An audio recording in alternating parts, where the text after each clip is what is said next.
সর্বশেষ যে লোকটা জান্নাতে যাবে তাকে আল্লাহ তাআলা জাহান্নামের আগুনে পোড়াতে পোড়াতে ছাই বানিয়ে ফেলবে।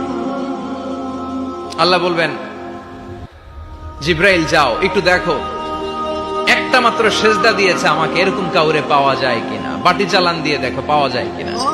খুঁজে খুঁজে কাউরে পাবে না। আল্লাহ বললেন আবার দেখো, খুঁজে খুঁজে একজনকে পাবে, সামান্য ইমানের ছিটে ফোঁটা তার অন্তরে ছিল। আল্লাহ বলবেন, যেহেতু ছিটে ফোঁটা আছে, অনেক মায়ের খাইছে, ওকে বের করে জাহান্নাম থেকে বের করে একটা নির্ধারিত দূরত্বে রেখে দাও। রেখে দেয়া হবে, কিন্তু জাহান্নামের আগুনের লেলিহান শিখাতে তার গা ঝলসে যাবে। সে আল্লাহর ডেকে বলবে, মাবুদ তোমার কাছে আমি কিছু চাই না, জাহান্নাম থেকে তুমি আমাকে বের করেছো, জীবন নদীর পানি তুমি আমার গায়ের মধ্যে ঢেলে দিয়েছো, আমি আবার সজীবতা ফিরে পেয়েছি। আমি তোমার কাছে জান্নাত চাই না, শুধু নিরাপদ একটা দূরত্বে আমাকে রেখে আসো, যাতে জাহান্নামের আগুন আমারে কষ্ট দিতে না পারে। আল্লাহ, আমি কিন্তু তোমার কাছে জান্নাত চাই না। কি চাই না? জান্নাত চাই না, কিন্তু জাহান্নামের আগুন আমারে কষ্ট দিচ্ছে, এতটা দূরত্বে রাখো যাতে জাহান্নামের আগুন আমার গায়ে না লাগে।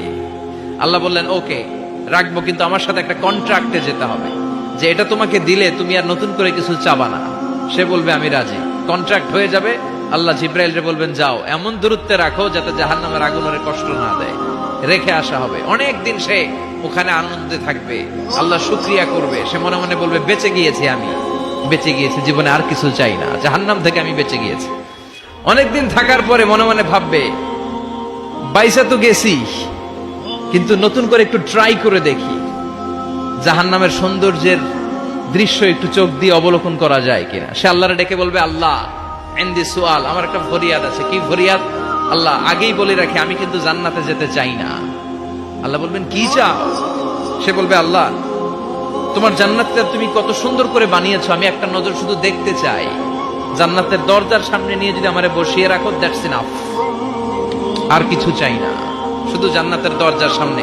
আল্লাহ বললেন, তুই না ওয়াদা করেছিস, তুই না চুক্তি করেছিস। সে বলবে, আল্লাহ আমারে হতভাগা বানাইয়া তোমার কি লাভ? সুবহানাল্লাহ পড়েন। আমারে তুমি হতভাগা বানিও না। আল্লাহ বলে, ঠিক আছে, আবার সিগনেচার কর যে জান্নাতের দরজার সামনে বসিয়ে দিলে আর কিছু চাবি না। সে সিগনেচার করে বলে, আমি চাবো না। আল্লাহ বললেন, জিব্রাইল বেচারারে ধরে জান্নাতের গেটের সামনে বসায় দে।